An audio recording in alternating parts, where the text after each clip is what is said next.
The National Archives podcast series, an introduction to newly released UFO files, presented by Dr. David Clarke.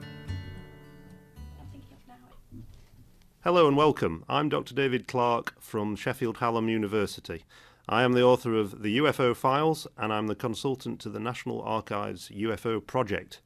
In this podcast, I will guide you through the highlights of the 7th collection of Ministry of Defence UFO files.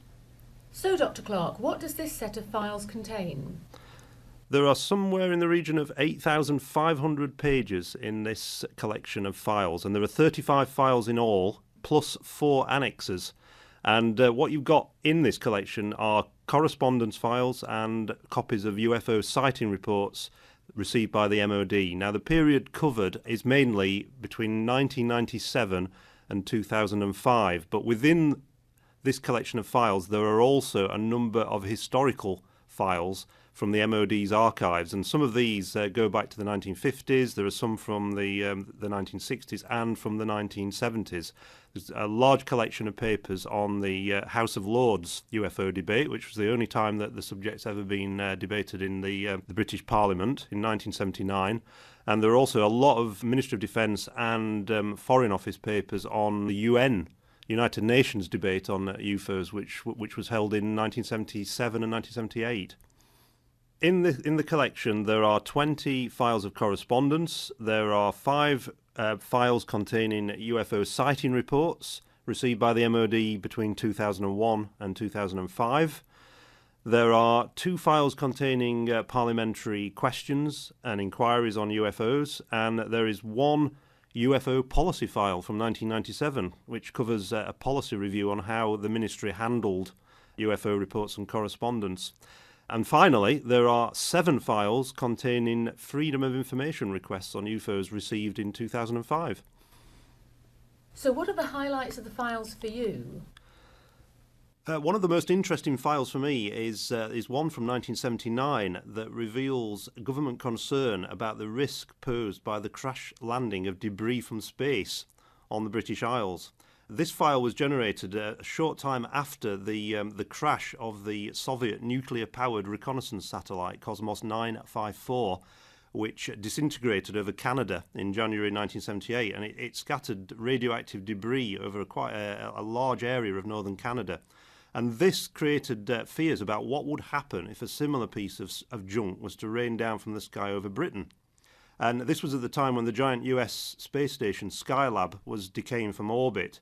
And although Skylab wasn't powered by a nuclear reactor, it did weigh 75 tons, and there were fears that if this came down over the British Isles, that there could be disastrous consequences. So there's a file in this release from March 1979 where the head of the Ministry of Defence's Defence Intelligence had asked the Home Office to circulate emergency guidelines to the police, fire service and local authorities all across the UK. And there's an interesting restricted document in there dated the 20th of April 1979 titled Satellite Accidents. And this spells out the emergency procedures that will be put in place in the event of a nuclear hazard reaching the UK from space. And it also reveals that the Ministry of Defence were keen to examine examples of space debris. They wanted the police to sort of cordon off any areas where something had crashed, and they wanted to make sure that information released to the public was all kept under Ministry of Defence control. In the event, Skylab burned up harmlessly over the Indian Ocean in July 1979, and the debris ended up in the Australian desert. But nevertheless, despite that, the ministry were presented with 2 sets of what they were told were debris from space that had fallen on Britain. One was a metallic object that was found on a golf course in Eastbourne, while another, which consisted of 20 pieces of rock-like debris, had fallen on a rooftop in North Wales and woken a woman at 5 o'clock in the morning. And the file reveals that the police divided these samples into plastic bags and sent them off to Whitehall.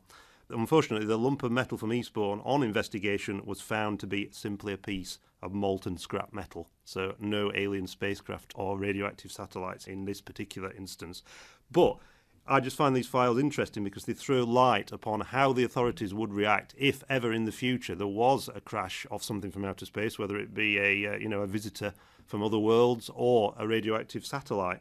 And there's an interesting exchange of correspondence in the files between a TV producer and the Ministry of Defence. And this journalist was trying to put together a programme on this event in September 1967 when a group of students from Farnborough Technical College played a rag day stunt on the whole country. And they constructed a series of 6 miniature flying saucers, 5 foot in length, from fiberglass resin, balsa wood, and various other bits and pieces that they'd found, all in true Blue Peter tradition. And they left these things in a line across southern England from the Bristol Channel right through to the Thames. They were left during the night for people to discover early in the morning, and various people came across these things, postmen and people on their early morning rounds, and they thought that these were real flying saucers because they'd set them up so that there was a beeping noise coming from these miniature saucers. And of course, they were reported to the RAF, to the police. One of them was airlifted to Aldermaston, another was blown up. And it wasn't until sort of later that day that the alarm bells were turned off, and for a period of time, this could have been a real War of the Worlds scenario. But the interesting thing about it is, that there was nothing covered up. There was no secrecy involved. All this material was in the press. So it does raise some questions about what really would happen if at any time in the future there was some kind of incident. Would we be prepared? So these papers are very, very interesting from that point of view. And am I right in thinking that there are some files that deal with your own correspondence with the Ministry of Defence? Yeah, there's a series of files, I think 5 in all, that cover my correspondence with the Ministry of Defence and various Ministry of Defence branches from about 1999 onwards. And there are 2 of these files in this collection, and I was one of their more persistent correspondents, as they're described as.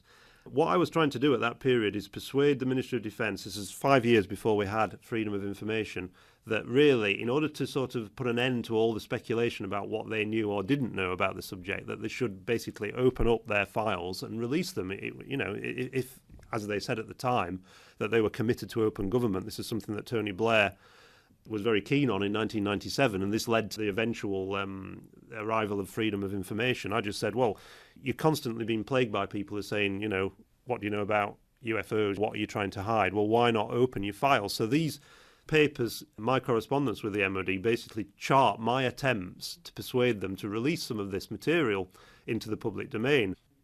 All 35 of these files can be downloaded from the National Archives website at www.nationalarchives.gov.uk/UFOs.